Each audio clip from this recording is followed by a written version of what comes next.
Assalamualaikum warahmatullahi wabarakatuh. Apa kabar semuanya? Sehat? Alhamdulillah, senang mendengarnya. Saudara, pada kesempatan ini Anda bertemu kembali bersama saya Dr. Dalman MPD dalam mata kuliah Keterampilan Menyimak. Anda sudah siap untuk mengikuti perkuliahan pada hari ini? Siap? Baik, saudara, pokok bahasan kita pada kesempatan ini adalah tentang upaya meningkatkan keterampilan menyimak. Saudara, di dalam meningkatkan keterampilan menyimak, tentunya Anda harus menggunakan berbagai cara ya, berbagai metode juga untuk meningkatkan keterampilan menyimak Anda. Dan tentu saja dalam hal ini Anda harus betul-betul mampu menyimak dengan baik. Oleh sebab itu Anda harus fokus dan berkonsentrasi penuh ya ketika Anda sedang menyimak materi ataupun bahan simakan Anda. Saudara, menyimak itu sendiri pada dasarnya adalah menerima pesan, menerima informasi yang disampaikan oleh si pembicara. Baik itu pembicaranya langsung maupun pembicaranya melalui media elektronik, bisa berupa tape recorder, ya kemudian televisi, radio, dan lain sebagainya.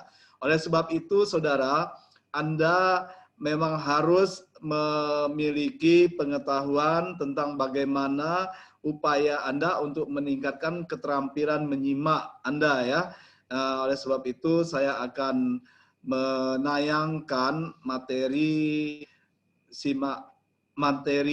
pada hari ini, yaitu upaya untuk meningkatkan keterampilan menyimak. Saudara, apabila kita ingin memiliki keterampilan menyimak yang baik atau keterampilan menyimak kita itu betul-betul meningkat, maka ada hal-hal yang harus Anda perhatikan. Yang pertama itu adalah Anda harus bersikap secara positif. Jadi apa yang kita simak itu kita betul-betul berpikir positif bahwa kita memang harus mampu untuk menerima pesan, menerima informasi yang kita simak tersebut dengan baik.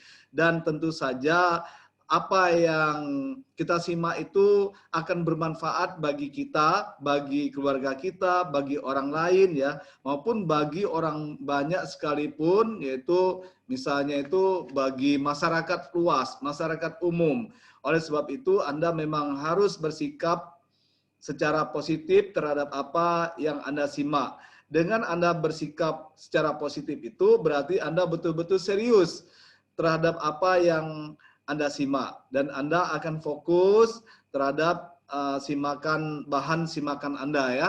Nah, kemudian yang kedua itu bertindaklah responsif. Jadi saudara, ketika Anda menyimak, itu sebetulnya Anda pun harus segera untuk merespon hasil simakan Anda. Nah, respon ini sebetulnya bisa Anda sampaikan dalam bentuk lisan, dan juga bisa disampaikan dalam bentuk tulisan ya. Jadi setelah Anda menyimak, misalnya Anda menyimak seseorang yang memberikan ya ilmu pengetahuan pada Anda, ya seperti sekarang ini misalnya ya, Anda menyimak saya. Nah, Anda langsung memberikan respon dengan cara Anda menyampaikan hasil simakan Anda itu kepada orang lain secara lisan ya. Kemudian juga Anda bisa menyampaikannya dalam bentuk tulisan. Nah, bisa jadi misalnya Anda membuat sebuah rangkuman ataupun Anda membuat pernyataan-pernyataan yang sesuai dengan apa yang kita bahas pada hari ini, misalnya itu ya, yang Anda simak. Nah, kemudian saudara, yang berikutnya, yang ketiga itu cegahlah gangguan-gangguan. Nah, sebetulnya ketika kita menyimak banyak sekali gangguan yang kita hadapi ya. Baik itu gangguan dalam diri kita sendiri maupun gangguan di luar diri kita sendiri. Nah, saudara, gangguan di dalam diri kita bisa jadi kita pusing kepala ya, ataupun kita lagi stres memikirkan kehidupan, ataupun kita sedang galau ya, karena banyak sekali hal-hal yang mengganggu ya pikiran kita, perasaan kita, kehidupan kita ya. Oleh sebab itu ini harus kita cegah. Nah, bagaimana cara mencegahnya, saudara? Kita betul-betul harus membuang jauh perasaan yang mengganjal, pikiran yang mengganjal, itu ya, perasaan itu yang mengganjal hati tentunya. Pikiran juga mengganjal pikiran kita, itu harus kita buang jauh-jauh. Harus kita konsentrasi penuh untuk menyimak bahan simakan kita, untuk menyimak apa yang diinformasikan oleh si pembicara ya. Nah, kemudian saudara, gangguan dari pihak luar tentu saja misalnya suara-suara berisik, kemudian ada lagi orang yang sedang mengganggu kita dan lain sebagainya. Banyak sekali yang membuat kita tidak mampu untuk menyimak dengan baik, termasuk ya keadaan ataupun kondisi yang kurang kondusif ya, suasana yang memang kurang kondusif karena panas misal ruangannya ya, sehingga Anda itu gerah dan Anda tidak mampu berkonsentrasi untuk menyimak apa yang disampaikan oleh si pembicara. Saudara, yang keempat, simak dan tangkaplah maksud pembicara. Nah, saudara, pada dasarnya kalau kita mau memahami apa yang kita simak, oleh sebab itu kita memang harus fokus dalam menyimak itu. Simaklah dengan baik. Kemudian tangkaplah maksud pembicara. Nah, maksud pembicara ini sebetulnya harus Anda ambil kata-kata kuncinya. Kemudian saudara, Anda juga bisa mengambil ide pokok dari simakan itu sendiri, dari bahan simakan itu tentunya ada ide pokoknya ya. Nah, ide pokok inilah yang harus Anda kuasai dan Anda kembangkan nantinya dengan menggunakan ya ide-ide Anda diimprovisasikan ya. Jadi ide-ide itu tidak harus sama persis dengan apa yang disampaikan oleh si pembicara, tapi Anda menyampaikannya dalam bentuk lisan maupun dalam bentuk tulisan itu menggunakan bahasa Anda sendiri, tetapi maksudnya sama dengan apa yang disampaikan oleh si pembicara. Jadi saudara, ini sangat penting. Jadi apa yang Anda tangkap maksud pembicara itu sebetulnya yang akan Anda kembangkan nanti dalam tulisan Anda, dalam pembicaraan Anda, begitu ya. Nah, kemudian yang kelima itu carilah tanda-tanda apa yang akan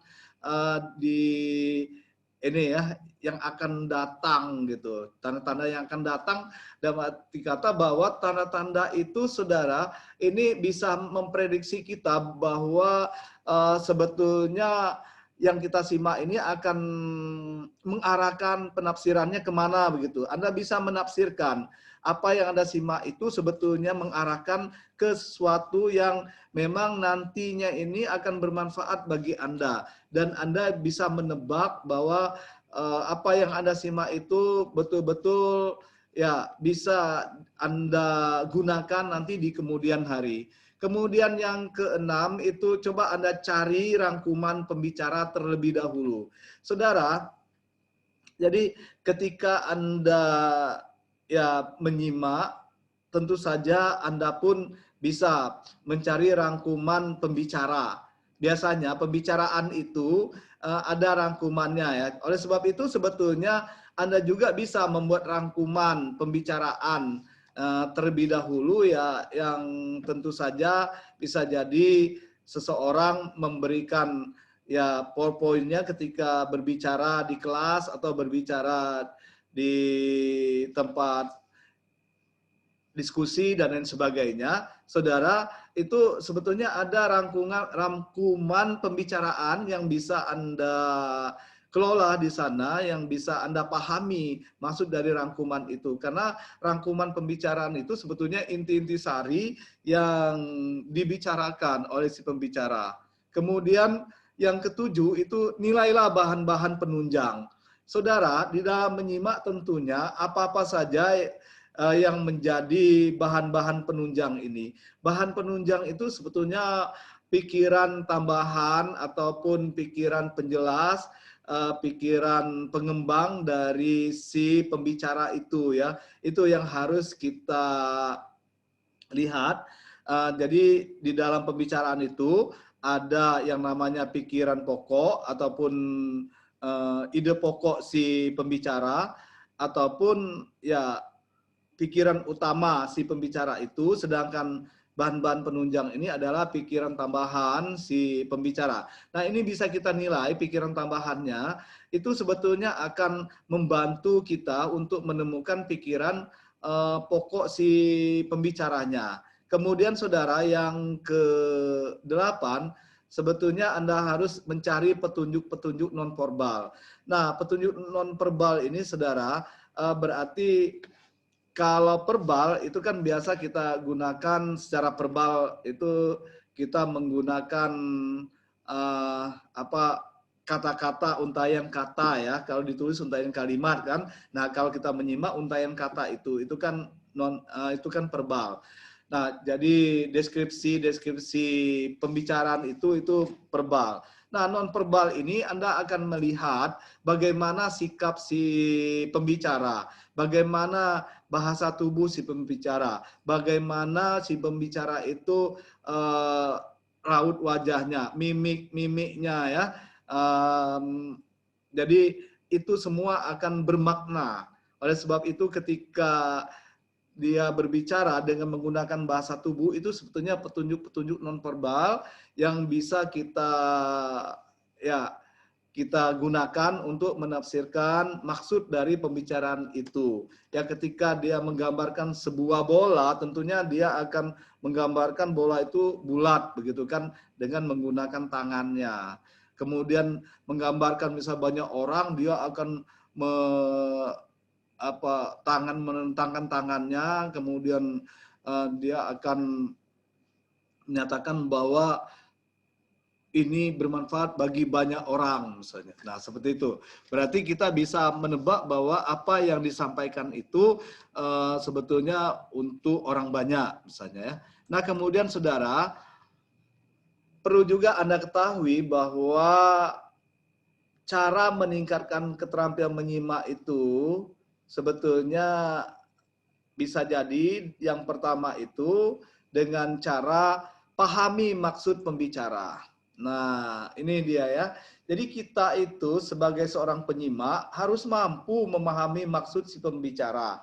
Makanya kita harus berkonsentrasi penuh untuk menyimak apa yang disampaikan oleh si pembicara. Kemudian yang kedua, hindari klise gegabah. Nah, jadi saudara, kebiasaan kita di dalam menyimak, misalnya menyimak itu biasanya kita kan terkadang ya semau kita menyimaknya. Oleh sebab itu terkadang kita menyimak masuk telinga kanan, keluar telinga kiri. Terkadang kita juga menyimak hanya sekedarnya saja ya. Nah, ini perlu dihindari ya, karena itu kita menyimak gegabah, apalagi kita tidak menyimak secara keseluruhan, hanya menyimak sepintas lalu misalnya. Nah, ini kan menyimak klise ini, gegabah, sehingga nanti bisa saja hasil simaan kita yang kita sampaikan pada orang lain, baik itu dalam bentuk lisan maupun dalam bentuk tulisan, ini nanti akan merugikan orang lain. Bisa jadi itu adalah berita-berita yang bisa tidak dapat dipertanggungjawabkan karena Anda menyimaknya hanya sepenggal, separuh, belum tuntas, sehingga akan merugikan orang lain ya. Nah, kemudian yang ketiga, saudara pahami maksud Anda menyimak itu. Sebetulnya maksud Anda untuk menyimak itu apa begitu? Oleh sebab itu, ketika Anda memahami maksud Anda menyimak, Anda akan lebih mudah untuk menyimaknya. Makanya yang akan Anda simak itu apa? Kemudian apa yang akan Anda harapkan hasil simaan itu. Makanya Anda dengan demikian akan fokus menyimaknya ya. Nah, lalu saudara yang keempat, kurangi makna perbedaan dalam bahasa. Nah, biasanya saudara, kalau kita menggunakan bahasa yang bisa memiliki makna ganda, ini sebetulnya akan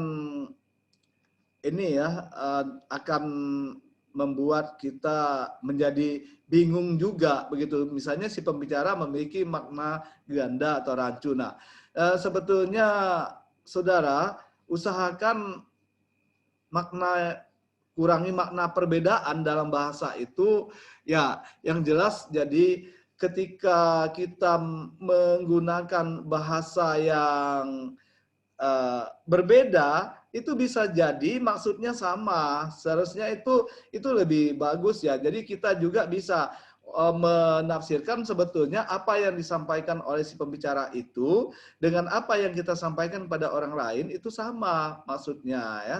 Nah ini. Kemudian yang kelima, kenalilah prasangka Anda ya. Nah jadi saudara Anda juga harus mulai untuk berprasangka terhadap apa yang Anda simak. Nah, prasangka di sini maksudnya bahwa Anda itu betul-betul memahami ya